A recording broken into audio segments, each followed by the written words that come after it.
Dear students, तो आज हम क्या स्टार्ट करने वाले हैं?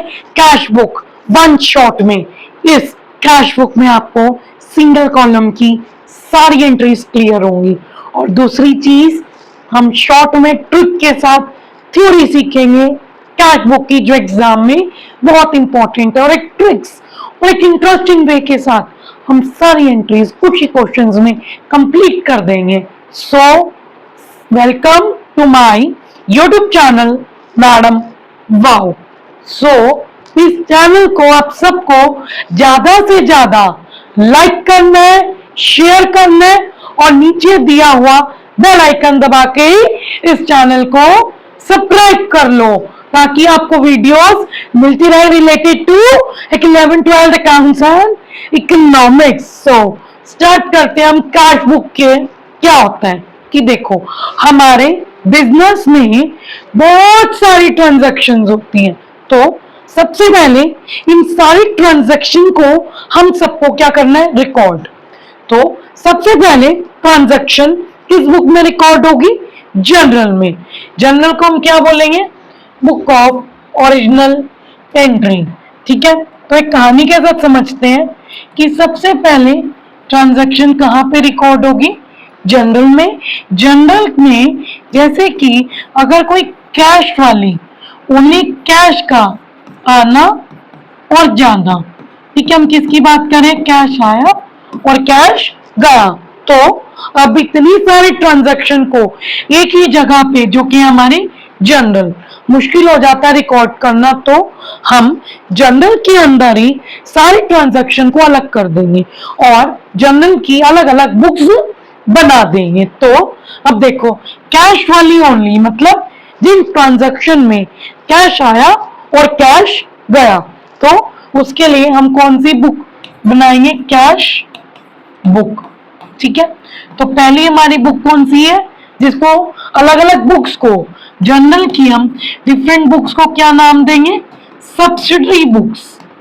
ठीक है, तो आज हम पहली सब्सिडरी बुक कंप्लीट करेंगे जिसको हम क्या बोलते हैं? कैश बुक फर्स्ट, जिसके अंदर हम कैश बुक, जिसके अंदर हम कैश का आना और कैश के जाने की बात करेंगे। और दूसरी बुक हमारी क्या है? उधार पे, उधार पे सामान खरीदना और बेचना। तो अगर मैं खरीदने की बात करूं तो उसको हम क्रेडिट परचेजेस बोलेंगे, और अगर मैं बेचने की बात करूं तो उसको हम क्रेडिट सेल्स बोलेंगे।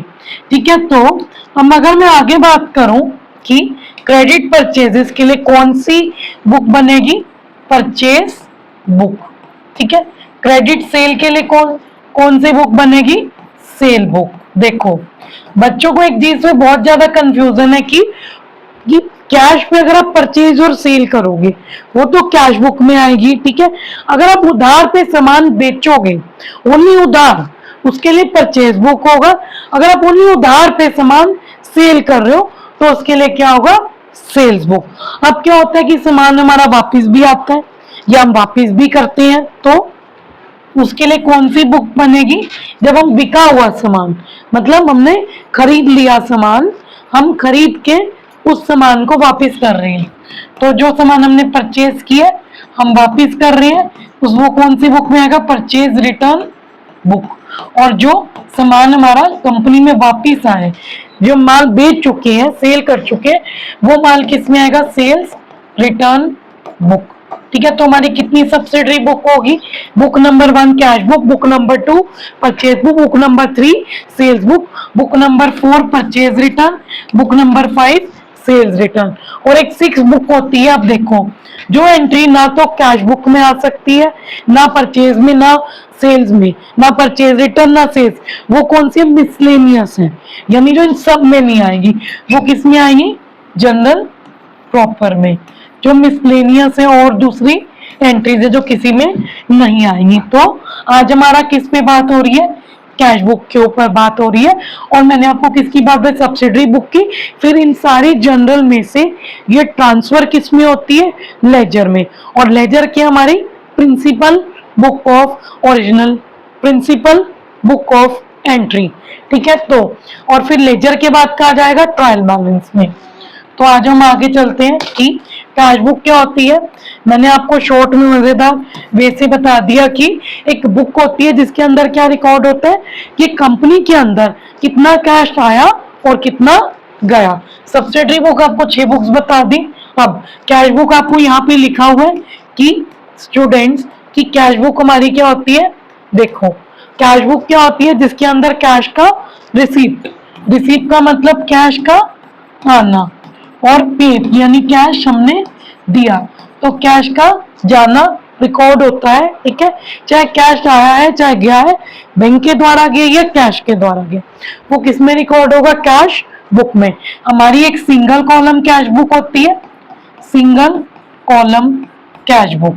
ठीक है, सिंगल कॉलम कैश बुक के अंदर क्या बनता है कि सिंगल कॉलम बनता है, और वो किसका कॉलम बनता है, ओनली कैश का। ठीक है, डबल कॉलम में 2 कॉलम बनेंगे, डबल कॉलम में, वो मैं आपको सिंपल वे से बता रही हूँ, 2 कॉलम बनेंगे, एक कॉलम बनेगा कैश का, एक बनेगा हमारा बैंक का, और अगर हमें डिस्काउंट का भी बन जाएगा, डिस्काउंट अगर दिया है या लिया है। ठीक है, तो उसको हम डिस्काउंट लिख देते हैं, या देखो तीनों इकट्ठे नहीं, या कैश या डिस्काउंट या बैंक या डिस्काउंट, एक्सेप्शन केस में तीनों इकट्ठे भी बन सकते हैं, बट हम 2 कॉलम्स की बात करेंगे।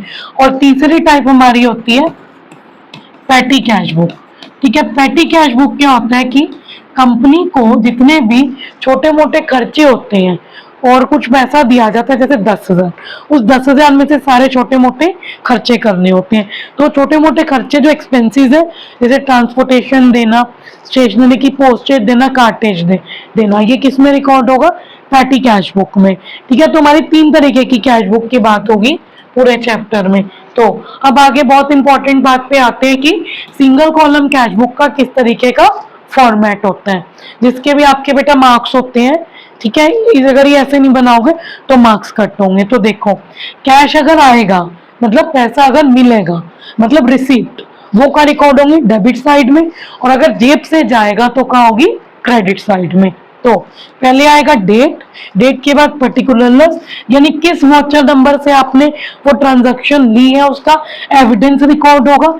एलएफ मतलब लेजर फोलियो, मतलब आप जनरल से कौन से लेजर के पेज नंबर पे उसको ट्रांसफर कर रहे हो अमाउंट। ठीक है, फिर date, particularness, voucher number, ledger folio, and amount. ये आपका इसके अंदर देखो, अमाउंट के अंदर एक ही कॉलम बनेगा, वो किसका बनेगा, ओनली कैश का। ये क्या हमारी सिंगल कॉलम कैश बुक। ठीक है, नेक्स्ट अगर हम बात करें तो नेक्स्ट हमारे सामने क्वेश्चन आ जाता है। ये क्वेश्चन हमारा पूरा कंसेप्ट क्लियर कर देगा किसका, सिंगल कॉलम कैश बुक का। फिर जीएसटी वाली एंट्रीज भी आती है, तो वो भी हम जीएसटी वाली एंट्रीज क्लियर करेंगे, क्योंकि अब मेरी पिछली वीडियोस देखना, जर्नल और लेजर दोनों मैंने आपको जीएसटी की फॉर्म में करवा दिए। तो अब हम इस क्वेश्चन को देखते हैं, आप नोट कर लो कुछ ही एंट्रीज, और इसकी मैं आपको सिंगल कॉलम कैश बुक बना के दिखाऊंगी। ठीक है, ये देखो, अब फॉर्मेट के अकॉर्डिंग अगर हम चलेंगे तो सबसे पहले हमारा जो फॉर्मेट होगा वो क्या होगा, ऊपर हम लिखेंगे सिंगल कॉलम कैश बुक। ठीक है, जो नाम होगा वो इधर आ जाएगा, ये डेबिट साइड, ये क्रेडिट साइड। ठीक है, यहाँ पे डेट, डेट आ जाएगी, पर्टिकुलरनेस आ जाएगा। अभी मैं यहाँ पे वाउचर नंबर, लेजर फोलियो, और इधर एक अमाउंट कैश का। ठीक है, यहाँ पे आएगा डेट, पर्टिकुलरनेस, ये वाउचर नंबर, ये लेजर फोलियो, और एक कैश। चलो अब हम सवाल स्टार्ट कर देते हैं कि सबसे पहला हमें ऐसा कलर लेना पड़ेगा जो दोनों पे वर्क करे, तो हम इस पे काम करते हैं। ठीक है, स्टार्टेड बिजनेस विद कैश 10,000। देखो यहाँ पे क्या होगा, कैश का आना और यहाँ पे जाना। ठीक है, ये नोट करते रहो, अच्छे से याद हो जाएगा। तो बिजनेस में पैसा आया है तो कहाँ रिकॉर्ड होगा, आना में। तो यहाँ पे क्या हो गया, एंट्री अगस्त 1। ठीक है। और ईयर कौन सा है, 2019 ले लो, सीधा सन डाल दो अगस्त से। तो ये क्या है, बिजनेस स्टार्ट किया तो क्या होगी, कैपिटल अकाउंट। ठीक है, ये अभी हमें नहीं चाहिए क्योंकि हम वो ट्रांसफर नहीं कर रहे, तो कितना होगा 10,000। Next, August 2, purchase good for cash 6,000। देखो बेटा, जब हम परचेज करते हैं तो कैश को पॉइंट ऑफ व्यू में सोचो कि बिजनेस में कैपिटल लगाई थी तो पैसा आया था, तो इसलिए डेबिट साइड कर दिया। अगस्त 2 में क्या हुआ कि हमने गुड्स खरीदे हैं तो कैश जेब से जाएगा, तो कहाँ होगा, क्रेडिट साइड में, जिसको हम क्या कहते हैं, पेमेंट। ठीक है, हमने कहा अगस्त 2 लिख दो। क्या किया हमने, परचेज, तो क्या आ जाएगा, बाय परचेजेस। कितने की हमने परचेजेस की है, 1000 रुपए की हमने परचेजेस की है। अगस्त 5, purchase furniture for office use 1000 रुपए। ठीक है, हमने फर्नीचर खरीदा तो फर्नीचर के लिए पैसा दिया होगा, तो यहाँ पे क्या आ जाएगा, अगस्त 5। और यहाँ पे क्या आ जाएगा, बाय फर्नीचर, क्योंकि हमने फर्नीचर के लिए पैसा दिया है। कितना दिया हमने, ये ऊपर वाला था 6,000, ये 1,000। ठीक है, next, sold goods for cash 4,000। देखो, जब हम गुड्स बेचते हैं तो हमारा पैसा आता है, तो यहाँ पे क्या हो जाएगा, अगस्त 7 टू सेल्स, कितने की है सेल्स, 4,000 की। ठीक है, next, August 9, goods purchase from Ram on credit 4,000। देखो देखो स्टूडेंट्स, बच्चों, कि ये नहीं होगा क्योंकि ये क्रेडिट की है, इसके अंदर ओनली कैश की आती है। ठीक है, अगस्त 10 कमीशन मिली है। ठीक है, तो अगस्त 10 कमीशन मिली है, तो अगस्त 10 तो 2 कमीशन, जब भी मिलेगा जो भी आएगा वो डेबिट साइड में आएगा। कितने की कमीशन मिली है, 500 की। चलो next, paid to Ram, Ram को दिए हैं, तो अगस्त 15 बाय राम अकाउंट। ठीक है, कितने दिए राम को, 2,000। चलो, good sold to Hari on credit, ये भी नहीं आएगा क्योंकि हरी को हमने सामान उधार पे दिया है। अब हरी से पैसा है तो अगस्त 24, तो 2 हरी, कितने का है, 4,000 रिकॉर्ड कर लो। ठीक है, नेक्स्ट, स्टेशनरी परचेज की है, इधर लिख दो अगस्त 28 बाय स्टेशनरी। देखो, स्टेशनरी परचेज करने में पैसा गया है, तो कितना गया, 300 रुपया गया है। पेड रेंट 700 रुपया एंड ड्रॉइंग्स होगी, यानी पेड रेंट, और जब भी आप ड्रॉइंग्स करोगे तो पैसा जाएगा, तो यहाँ पे आ जाएगा बाय रेंट 700 रुपये, और यहाँ पे आ जाएगा बाय ड्रॉइंग्स 2800 रुपये। ठीक है, अब इसकी बैलेंसिंग करेंगे हम, इसकी बैलेंसिंग करेंगे हम। 6,000, 6, 7, 8, 9, देखो 6, 7, 9, 9 और 1000, कितना हो गया, 10,000। हाँ, 6, 7, 8, 9, 6, 7, 8, 9, 10,000, 10,000 प्लस 2800, 10,000 प्लस 2800, कितना हो गया ये, 128, 128। तो हमारी साइड देख लो कौन सी बड़ी है, क्रेडिट साइड बड़ी है, तो 128। तो देखो, इनको टोटल कर लो, 4, 5, 5 और ये कितना हो गया हमारा, 9, 95। तो 128 में से मैं 9500 माइनस करूंगी, तो बैलेंस में अलग कलर से लिख देती हूँ, कितना आ गया, 3300 बैलेंस आ गया। और ये किस पे जाएगा, अगस्त 31 टू बैलेंस CD, क्योंकि क्रेडिट बैलेंस बचा है, तो ये कितना आ गया, 3300। तो ये हमारा क्या बन गया, सिंगल कॉलम कैश बुक। तो एक क्वेश्चन हमारा कंप्लीट हो चुका है। ठीक है, हम नेक्स्ट पे हम मूव ऑन करते हैं। नेक्स्ट हमारा सवाल है दिस वन, इसके अंदर थोड़ा घोटाला है और ये जल्दी से हो जाएगा, क्योंकि अब इधर किसकी बात हो रही है, बैंक ओवरड्राफ्ट की। देखो देखो स्टूडेंट्स, इधर हमने बिजनेस स्टार्ट किया, 30,000 तो बिजनेस में आया है, बट इधर नई बात होगी बैंक ओवरड्राफ्ट की। तो ये क्या होता है बैंक ओवरड्राफ्ट, मैं आपको क्विकली से एक्सप्लेन कर देती हूँ कि बैंक ओवरड्राफ्ट का मीनिंग क्या होता है और ये टर्म क्या होती है और इसके साथ किस किस तरीके से काम करना है। तो देखो, सुनो कि हमारा कंपनी का क्या होता है, बैंक का अकाउंट होता है। ठीक है, अब ये हमारा ये कंपनी है ABC लिमिटेड। ठीक है, इस कंपनी ने बैंक में जाकर क्या खुलवाया, अपना अकाउंट। ठीक है, अब इस अकाउंट में ये कंपनी पैसे जमा भी करवा सकती है और निकलवा भी सकती है।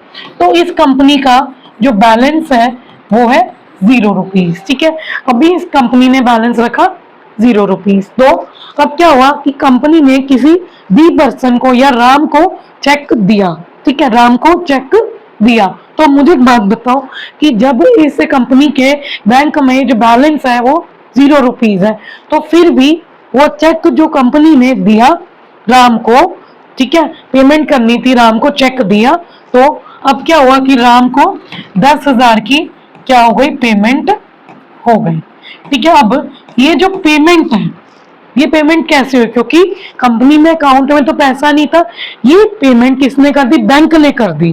किसके बिहाफ पे कर दी, कंपनी के बिहाफ पे कर दी।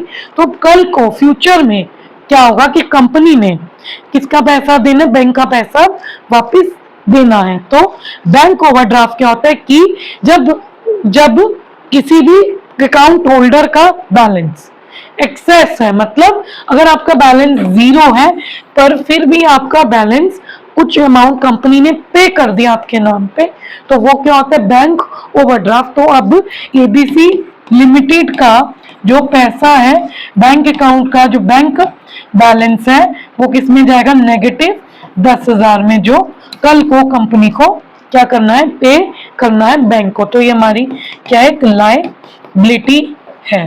ठीक है, तो अब देखो इसकी ट्रीटमेंट कैसी होगी। देखो अब इसकी ट्रीटमेंट कैसी होगी, अगर सबसे पहले आपको बैंक ओवरड्राफ्ट का, ठीक है, क्या दे रखा है आपको, ओपनिंग बैलेंस।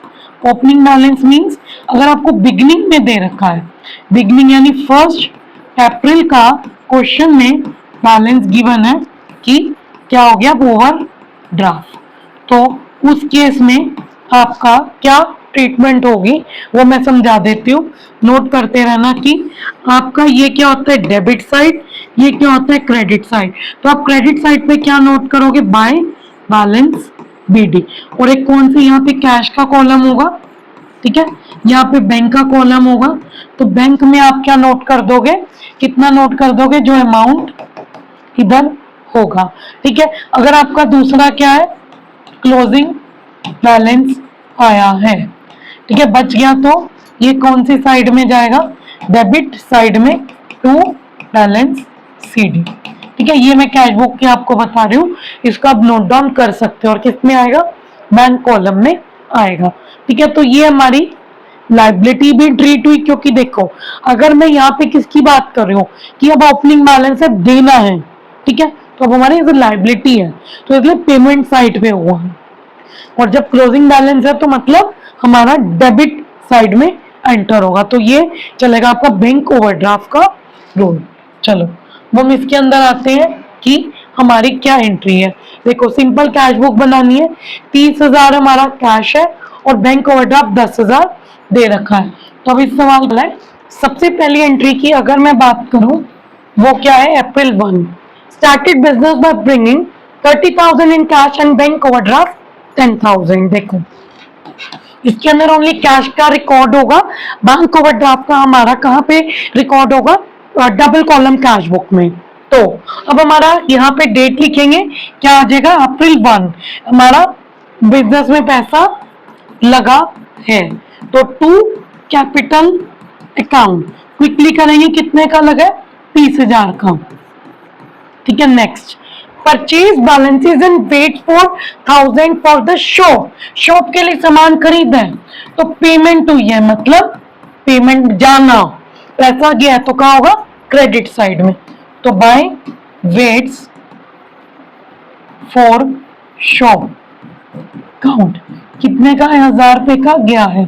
ठीक है, car insurance premium paid by personal cheque, ये रिकॉर्ड नहीं होगा क्योंकि इसके अंदर ओनली कैश वाले रिकॉर्ड होंगे, क्योंकि क्या सिंगल कॉलम कैश बुक है। ठीक है, ओनली कैश रिकॉर्ड होगा। 14 देख लेते हैं, आज more and more funds are required, funds लेने के लिए हमने लोन लिया है 25,000 का। ठीक है, 25,000 का लोन लिया है, किससे, सेजल एट द परसेंट 12%। तो लोन जब लेंगे तो पैसा आएगा। तो यहाँ पे क्या हो जाएगा, अप्रैल 14, तो टू सेजल 12% कितने का पैसा है, 25,000 का। ठीक है, यहाँ पे आना और यहाँ पे जाना, दो आया है 25,000। आगे पढ़ते हैं। इस 25 में से, ठीक है, ओपन अ बैंक अकाउंट, 25 में से बैंक अकाउंट खोला है, 10,000 डिपॉजिट, यानी 25 जेब में आया था, 25 निकाल कर बैंक में डाल दिए। तो जेब से तो गया है, तो क्या आ जाएगा, अप्रैल 14, तो टू बैंक, यानी बैंक में गया है कितना, 10,000। चलो आगे बढ़ते हैं। पेड ओवरड्राफ्ट मतलब जो 10,000 का ओवरड्राफ्ट था स्टार्टिंग में, वो पे कर दिया, यानी ये भी जेब से गया है। तो अप्रैल 14, तो टू बैंक ओवरड्राफ्ट। ठीक है, कितने का आएगा, 10,000 का। तो देखो ये 22,000 आ गया और ये कितना आ गया, 55,000। ठीक है, तो कौन सी साइड बढ़ी है, डेबिट साइड बढ़ी है, कितने से बढ़ी है, यहाँ पे क्या आ जाएगा, 55,000।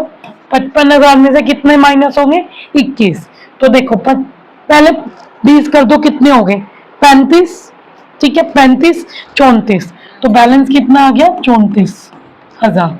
तो यहाँ पे आएगा अप्रैल 31, टू बैलेंस बीडी 34,000। ठीक है, ये हमारा क्वेश्चन क्लियर है, सिंगल कॉलम कैश बुक का। ठीक है, इसके अंदर हमने सब कुछ कंप्लीट कर लिया। अब आपका पेपर में कैश बुक सिंगल कॉलम में सिंपल एंट्रीज आती है। तो इस वीडियो को हम इधर तक रखते हैं, क्योंकि इस वीडियो में हमने काफी कुछ सीखा।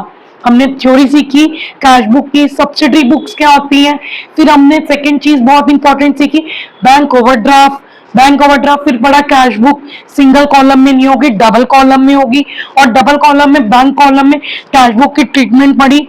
और फिर हमने क्या पढ़ेंगे, क्या रह गया हमारा, डबल कॉलम कैश बुक। तो उससे पहले हमारा एक सवाल है जो एग्जाम में आता है, जीएसटी के साथ हम क्या बनाएंगे, सिंगल कॉलम कैश बुक। ठीक है, अब इस वीडियो कंसेप्चुअल थी। नेक्स्ट वीडियो में आपको ये वाला क्वेश्चन कराया जाएगा, जीएसटी वाला। तो thank you for watching my video till now. Do like, share and नीचे दिया हुआ बेल आइकन प्रेस करो ताकि मेरी न्यू वीडियोस आप तक पहुंचे, और इस चैनल को सब्सक्राइब करो ज्यादा से ज्यादा। Thank you.